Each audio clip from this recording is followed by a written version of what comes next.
Ratu Balkis 6 menggunakan flat 21 berada di lorong 6, sementara Puteri dan Balai Yayasan Sarawak menggunakan flat nombor 42 berada di lorong yang kedua. Udak berada di lorong yang keempat menggunakan flat 33.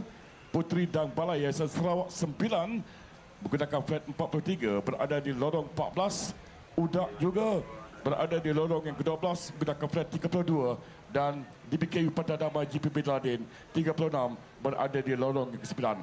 Baiklah, untuk ulasan sosial bagi pelepasan acara ini, kita terus bersama dengan Yus dan juga Hamdan. Silakan. Ya, terima kasih rakan kita di Grandstand baru saja dilepaskan bagi acara yang terakhir ini.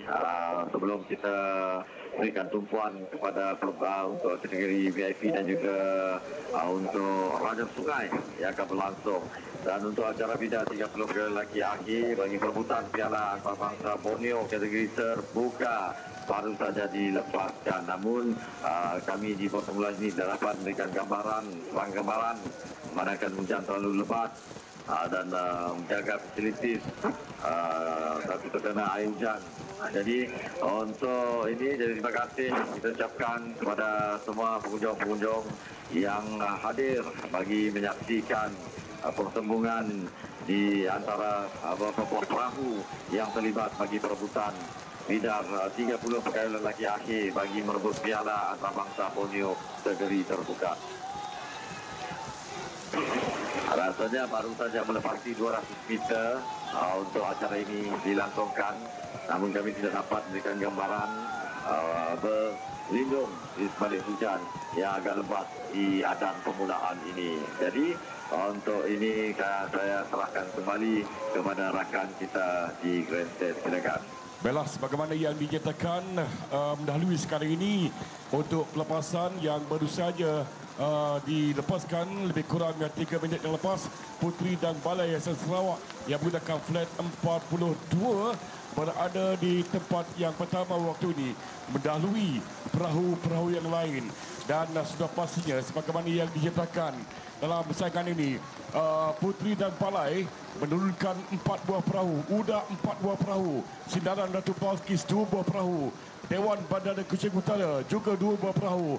1 perahu masing-masingnya diwakili oleh Landas Laksamana Sinampuan, Majlis Daerah Lundu, Burak dan juga Lembaga Kemajuan Bintulu. Jadi sekarang ini sama-sama kita tumpuan di skrin sekarang ini. Oleh kerana rakan-rakan pengulas kita yang berada di Sungai Sarawak tidak dapat memberi gambaran, oleh kerana difahamkan di ada pelepasan hujan telah dan juga sedang turun dengan lebatnya.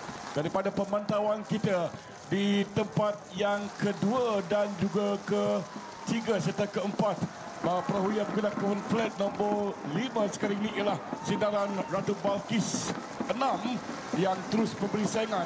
Begitu juga dengan perahu-perahu yang lain. Perahu 24 yang berada di lorong yang ke-11 DBKU Pantai Damai GP Bin Laden 2 sekarang ini turut memberi tentangan kepada perahu yang menggunakan flat 42, iaitu saudara kepada Puteri dan Balai Yayasan Sarawak yang menggunakan flat 42 yang berada di cukup selesa di tempat yang pertama. Kita pasti ingin memberi ulasan yang sebaik mungkin, namun hanya berdasarkan kepada penerbangan drone yang dilakukan oleh aeronautics kita, itulah yang ingin kesempatan ulasan yang kita berikan. Namun tumpuan kita di tempat yang pertama ini, apakah masih 42 sekarang ini, iaitu Puteri dan Balai Yayasan Sarawak yang sekarang ini sudah pun masuk ke kawasan kilang ais berhampiran dengan Kampung Gersik dan juga Kampung Boyan ini. Inilah perahu yang mendapat ataupun menduduki di tempat yang pertama, mendahului perahu-perahu yang lain. Sedangkan perahu yang menggunakan flat nombor 11 yang juga berada bersebelahan dengannya, Puteri dan Balai Yayasan Sarawak 3 juga menghampiri untuk memintas perahu yang pertama, iaitu Puteri dan Balai Yayasan Sarawak yang menggunakan flat 42. Cukup selesa, cukup dengan penuh yakin perahu ini, pekayuh ini untuk terus mengayuh kencang dengan kayuhan yang cukup cemerlang mendahului perahu-perahu yang lain. Kita tumpukan juga perhatian kepada perahu-perahu seperti Udak sekarang ini sudah pun semakin mengajar. Perahu 33 sekarang ini, 33 untuk perahu ini ialah perahu Udak yang semakin hampir untuk memintas Puteri Dang Balai. Udak 33 yang dimiliki oleh Datuk Hamzah Ibrahim. Dan sekarang mereka dapat menghampiri di kampung Boyan sekarang ini. Semakin kencang kayuhan yang dilakukan oleh pekayuh-pekayuh Puteri Dang Balai dan juga Udak 11 turut mengikuti. Begitu rapat sekarang ini 11.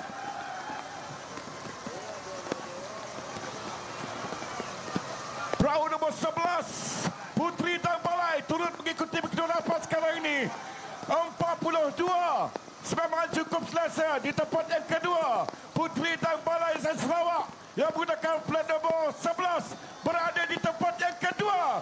Dan di tempat yang ketiga ialah Udak, perahu yang menggunakan flat nombor 1 berada di tempat yang ketiga. Saingan yang cukup sengit sekarang ini di tempat kedua, ketiga dan juga keempat. Namun selesa sekarang ini ialah perahu yang menggunakan flat nombor 42 Puteri Dang Balai. Lebih kurang 300 meter saja lagi untuk sampai ke anda pendapat. Sama-sama kita berikan tumpuan sekarang ini. 3 buah perahu ini, Udak dan juga perahu Puteri Dang Balai yang menggunakan flat nombor 11 yang mengikuti begitu rapat sekarang ini. Di tempat yang ketiga, Udak turut pamerkan kayuhan yang cukup cemerlang. Namun begitu selesa sekarang ini perahu 42 Puteri Dang Balai Sarawak di tempat yang pertama, diikuti dengan perahu yang menggunakan flat nombor 11 Puteri Dang Balai Sarawak 3 di tempat yang kedua. Dan perahu yang menggunakan nombor flat 1 ialah Udak. Dua perahu ini, dua adik-beradik ini sememang sukar disaingi oleh perahu-perahu yang lain. Tumpuan kita juga ialah perahu di tempat yang ketiga dan juga keempat, Udak dan juga perahu 33 Udak juga. Jadi begitulah saingan yang cukup sengit yang dipamerkan oleh 15 perahu yang mengambil bahagian. Dan secara tidak rasminya bolehlah kita nyatakan di sini keputusan tidak rasmi. Tempat yang pertama ialah perahu Puteri Dang Balai Yayasan Sarawak yang menggunakan flat 42. Di tempat yang kedua, Puteri Dang Balai Yayasan Sarawak 3 menggunakan flat nombor 11. Di tempat yang ketiga, perahu yang menggunakan flat nombor 1 Udak. Dan di tempat yang keempat, perahu yang menggunakan flat nombor 33 Udak. Jadi begitulah tamatnya saingan untuk acara yang telah sama-sama